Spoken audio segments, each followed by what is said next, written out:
अब इस वाले पार्ट के बाद नेक्स्ट सी पार्ट है। सी पार्ट में देखें क्या पूछा हुआ है, आपसे कहा है आपने मार्जिनल प्रोबेबिलिटी डिस्ट्रीब्यूशन निकालना है। मार्जिनल प्रोबेबिलिटी में क्या होता है, फंक्शन में से आपने जी ऑफ एक्स और एच ऑफ वाई की वैल्यू निकालनी होती है। पीछे मैंने फॉर्मूला भी आपको बताया, जी ऑफ एक्स का फॉर्मूला ये है, एच ऑफ एक्स का ये है। आपने जब निकालना है जी ऑफ एक्स का फॉर्मूला लिखा, देखे फंक्शन की जो वैल्यू क्वेश्चन में दी है वो लिख दी, वाई है तो वाई के रिस्पेक्ट से वाई की लिमिट्स क्वेश्चन के अंदर दी होंगी, वाई की लिमिट्स लिख दी। लिखने के बाद इंटीग्रेट किया, इंटीग्रेट जब करेंगे तो जो आंसर है आप कहोगे कि 0 से 2 इंटरवल में ये आंसर देगा, बाकी अदरवाइज सारे इंटरवल के लिए 0 होगा।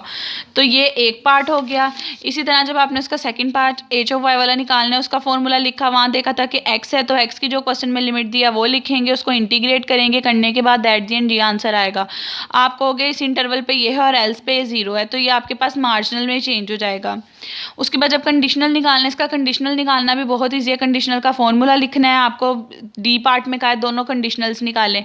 फॉर्मूला लिखने के बाद जो फंक्शन की वैल्यू दी होगी वो यहाँ लिख देनी है, जो दूसरी वैल्यू निकली होगी, जिस तरह देखिए यहाँ नीचे वाई था, एच ऑफ वाई की वैल्यू वो लिख देनी है, तो बता देना इसका कंडीशनल ये है। इसी तरह जब आपने वाई ओवर एक्स निकालना था, उसका फॉर्मूला लिखा, फंक्शन की वैल्यू लिखी, जी ऑफ एक्स की जो वैल्यू कैलकुलेट की थी, जो आई थी, वो आप पुट कर दोगे और बता दोगे कि इसके कंडीशनल का ये आंसर आता है। बहुत ईजी है। देखें कंडीशनल्स वगैरह ये तो सिंपल हो जाने, यहाँ पे भी इंटीग्रेशन होनी और इंटीग्रेशन करना बहुत आसान है आप लोगों के लिए। नेक्स्ट आपके पास 7.9 आ जाता है। 7.9 भी जॉइंट प्रोबेबिलिटी डिस्ट्रीब्यूशन बता दिया हुआ है कि आपके पास है। आप देखें यहाँ पे भी इंटरवल्स हैं तो कंटिन्यूस होगा। फंक्शन की वैल्यू दी है, पहले क्या है प्रोबेबिलिटी डिस्ट्रीब्यूशन फंक्शन निकाल लें। आपने चेक करना है कि है या नहीं, उसके लिए यही दो कंडीशंस चेक करनी पड़ेगी। ग्रेटर देन वाला चेक करने की जरूरत नहीं होती। अगर आप 1 प्रूव कर दो इक्वल, तो ये आपके पास प्रोबेबिलिटी डिस्ट्रीब्यूशन फंक्शन है, डेंसिटी फंक्शन आ जाता है। अब ये स्मॉल डी है तो डेंसिटी फंक्शन की फॉर्म में आ जाता है। तो अब देखिए फंक्शन जो दिया वो लिखोगे, एक्स की जो लिमिट दी, वाई की जो लिमिट दी है आप वो लिखोगे। बस इस सीक्वेंस का ध्यान रखना है, अगर पहले एक्स आ रहा है तो एक्स की लिमिट होंगी, अगर पहले बाद में वाई आ रहा है तो वाई की लिमिट होगी। करने के बाद जब आपने इसे इंटीग्रेट करना है, इसका आंसर 1 ही आएगा, तो वो चीज़ प्रूव हो जाएगी। सेकेंड पार्ट में मार्जिनल करने को कहा था, मार्जिनल का फॉर्मूला लिखा, एक्स के रिस्पेक्ट से वाई वाले के रिस्पेक्ट से सॉल्व कर लिया, वाई के रिस्पेक्ट से एक्स वाली टर्म्स के लिहाज से सॉल्व कर लिया। आंसर जो आ गया वो आपके मार्जिनल फंक्शंस निकल आए हैं। कंडीशनल आपको नेक्स्ट का है कैलकुलेट करने के लिए, कंडीशनल निकालना है। दोनों कंडीशनल के फॉर्मूलाज लिखने, फंक्शन की जो वैल्यू क्वेश्चन में दी वो लिख लेनी है, जो उसके ऑपोजिट फंक्शंस निकले थे H of Y G of X वो लिख लेने हैं। बता देना है कि आपके पास कंडीशनल में क्या आंसर्स आते हैं। उसके बाद कंडीशनल में एक और बात की कि आपने वेरीफाई करना है कि ये आपके पास पीडीएफ है। पीडीएफ का मतलब ये होता है ये प्रोबेबिलिटी डेंसिटी फंक्शन है, आपने ये चीज़ प्रूव करनी है। प्रोबेबिलिटी डेंसिटी फंक्शन प्रूव करने के लिए अगर बेसिकली आप उसकी इंटीग्रेशन लो, लेने के बाद आपका आंसर 1 आ जाए, तो आप कहते हो आपके पास प्रोबेबिलिटी डेंसिटी फंक्शन है। अब ये देखें एक्स ओवर वाई है, एक्स ओवर वाई का मतलब ये है, यहाँ पे जब आपने प्रोबेबिलिटी डेंसिटी फंक्शन चेक करना है, इसकी इंटीग्रेशन करनी पड़ेगी।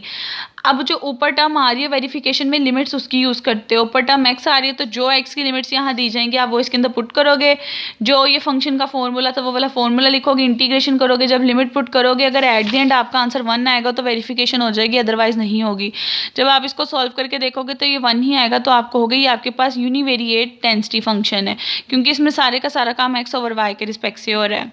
ठीक है, यहाँ पे बेसिकली आपका टॉपिक ये कंप्लीट हो जाता है। इससे रिलेटेड एक और एग्जांपल है, ये क्वेश्चन है मैंने पीडीएफ में सॉल्यूशन सेंड किया, आप लोगों ने खुद ट्राई करना है। इसके अंदर फंक्शन दिया है, मार्जिनल निकालना है, मार्जिनल के लिए फॉर्मूलाज लिखने हैं, जो फॉर्मूला की लिमिट चाहिए होगी वो लिमिट पुट करनी है, calculation her step by step मैंने किया हुआ है, जो आंसर आएगा वो बता देना है।